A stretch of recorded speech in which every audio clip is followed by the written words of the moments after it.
In our lives, what would life be? Do you think? Listen, I'm asking you something. If those painful moments didn't exist, what would life teach us? It's the challenges that shape us, and you've always controlled my life. Other than Heavenly Father, it was you telling me what to do, what choices to make, whether my music was good or not. At 81, Gladys Knight no longer sings for praise. She sings to release the pain she has carried her whole life. 6 decades in music, 6 decades standing beside people she once called brothers, friends, and soulmates. But now, all that remains is bitterness. Her voice shakes as she speaks slow, rough, and tired. She says she forgave everyone except 10. These 10 musicians hurt her, betrayed her trust, destroyed her friendships, and took away the pride she once had in her art. Tonight, Gladys Knight shares her story not for revenge, but to finally reveal the truth she hid for too long. These are the 10 musicians she will never forgive. Berry Gordy was the first, the man in the sharp suit who changed her life forever. It began on a warm night in 1966 when Gladys signed a contract that would follow her like a shadow. The paper had the famous Motown logo, and right under executive chairman was Berry Gordy's name. For most black singers then, Motown was a dream. For Gladys, it became a beautiful trap. Gordy discovered her after a show in Detroit. He shook her hand and said with a cold smile, "You have the voice of an angel, but to survive in this world, you must learn to sing for the devil." From that moment, her life was tied to him. He always wore expensive cologne, and his sharp eyes made everyone lower their gaze. At first, Motown made her believe she was heading for greatness, but soon she realized her true place. Gordy forced the Pips to perform 7 nights a week, traveling non-stop. They sang until they were exhausted, yet their pay was always cut for promotion costs. Whenever Gladys asked for rest or suggested a new song, Gordy answered with silence or a cold glare. In August 1968, she walked into Motown headquarters with a demo of "I Heard It Through the Grapevine." She believed it would be her big moment, but Gordy, emotionless as ever, said the song would go to Marvin Gaye. 3 months later, Marvin's version stayed at the top of the Billboard chart for 7 weeks. Gladys's version was locked away and never released.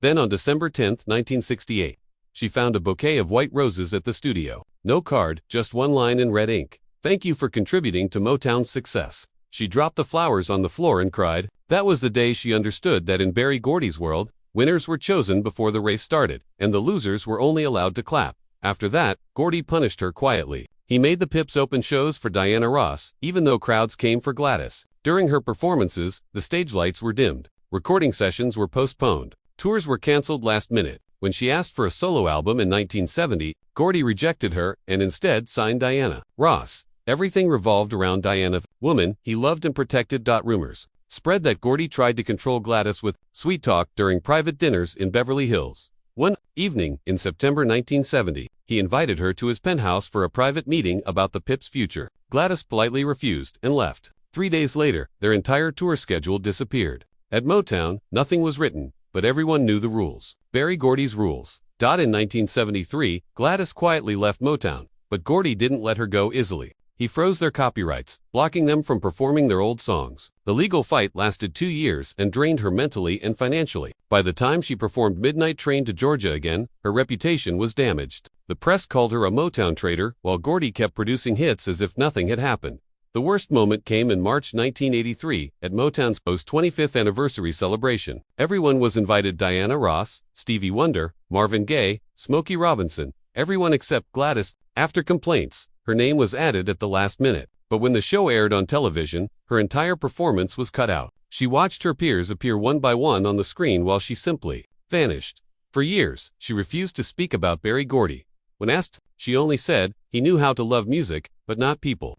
She still keeps a letter from Motown, her 1973 termination notice. The edges are yellow now, but the line "Do not contact Mr. Gordy directly" is still clear. At 81, when she talks about her past, her voice shakes. She says she doesn't hate him because of money, but because he made her doubt her own voice. To her, Berry Gordy was the devil in a suit, a man who used the talent of black artists to build his empire and left Gladys singing her whole life just to forget the humiliation she suffered at Motown.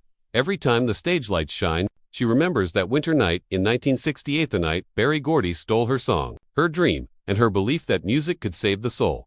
Marvin Gaye was the next, the angel who lied. Among those who hurt her, no one broke her heart more deeply. She once called him her musical brother, her soulmate in sound, but he destroyed her faith and friendship with one betrayal. To the world, Marvin was the voice of emotion, but to Gladys, he proved that those who sing about love can betray the quickest.